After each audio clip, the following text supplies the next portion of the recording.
Bismillahirrahmanirrahim. Assalamualaikum warahmatullahi wabarakatuh. Perkenalkan, nama saya Dira Erwana Putra, NIM 2008603. Saya akan mencoba menjelaskan mengenai implementasi kurikulum 2013 dan kurikulum Merdeka Belajar. Mohon maaf sebelumnya jika nanti terdapat kesalahan, dan saya juga masih banyak belajar. Baiklah, implementasi kurikulum K13.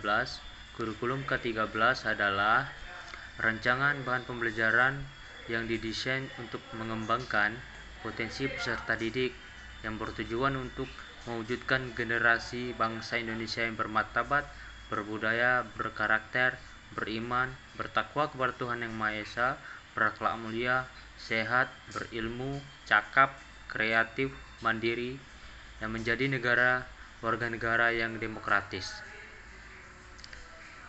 Kurikulum 2013 dikembangkan dengan melanjutkan pengembangan kurikulum berbasis kompetensi yang telah dirilis pada tahun 2004 dengan pengembangan kurikulum yang mencakup kompetensi sikap, pengetahuan, dan keterampilan secara terpadu. Langkah tata kelola kurikulum 2013 terdiri atas 1. Menyiapkan buku pegangan pelajaran. 2. Menyiapkan guru supaya memahami pemanfaatan sumber belajar yang telah disiapkan dan sumber lain yang dapat dimanfaatkan, serta memperkuat peran pendamping dan pemantauan oleh pusat dan daerah tempat pelaksanaan pembelajaran. Alasan pengembangan kurikulum 2013. Pengembangan kurikulum dapat didefinisikan sebagai proses perencanaan, pelaksanaan, dan evaluasi kurikulum yang pada akhirnya menghasilkan rencana kurikulum. Pengembangan dan pergantian kurikulum pendidikan merupakan hal yang wajar. Setiap kurikulum pasti dikembangkan, pasti direvisi, pasti diganti dan diubah sesuai dengan sesuai dengan masa pada saat pembelajaran berlaku. Terdapat beberapa prinsip umum dalam pengembangan kurikulum, antara lain yaitu relevansi, fleksibilitas, kontinuitas, praktis, dan efektivitas. Elemen perubahan kurikulum 2013 merupakan perubahan standar kompetensi lulusan, standar proses, standar isi, dan standar penilaian. Karakteristik kurikulum 2013 yaitu mengembangkan keseimbangan antara pengembangan sikap, spiritual, dan sosial, rasa ingin tahu, kreativitas, kerjasama, dan kemampuan intelektual dan psikomotorik.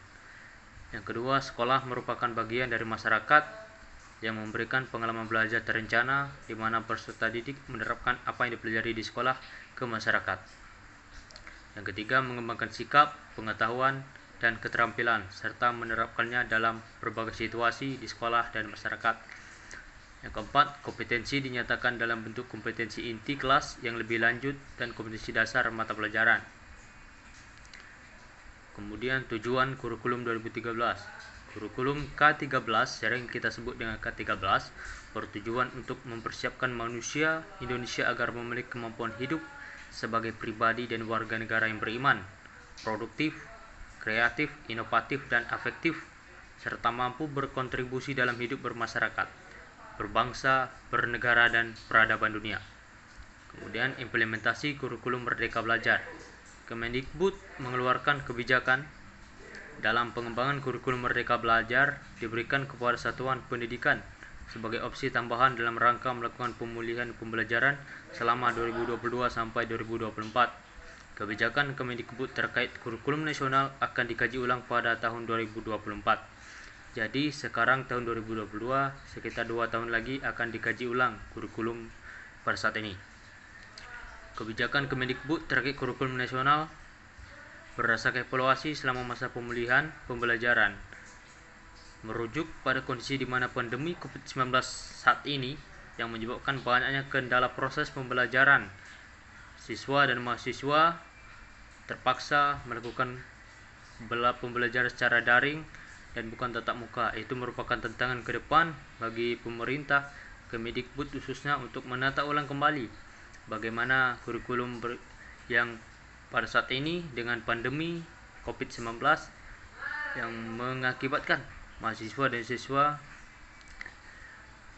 diharuskan untuk belajar daring untuk mengurangi risiko tertularnya COVID-19. Kurikulum K13 yang digunakan sebelum masa pandemi menjadi satu-satunya kurikulum yang digunakan satuan pendidikan pembelajaran saat ini karena belum dikaji ulang oleh pemerintah selama pandemi COVID-19. Sekian video presentasi dari saya. Jika terdapat kesalahan saya mohon maaf. Wabillahi taufiq wal hidayah. Wassalamualaikum warahmatullahi wabarakatuh.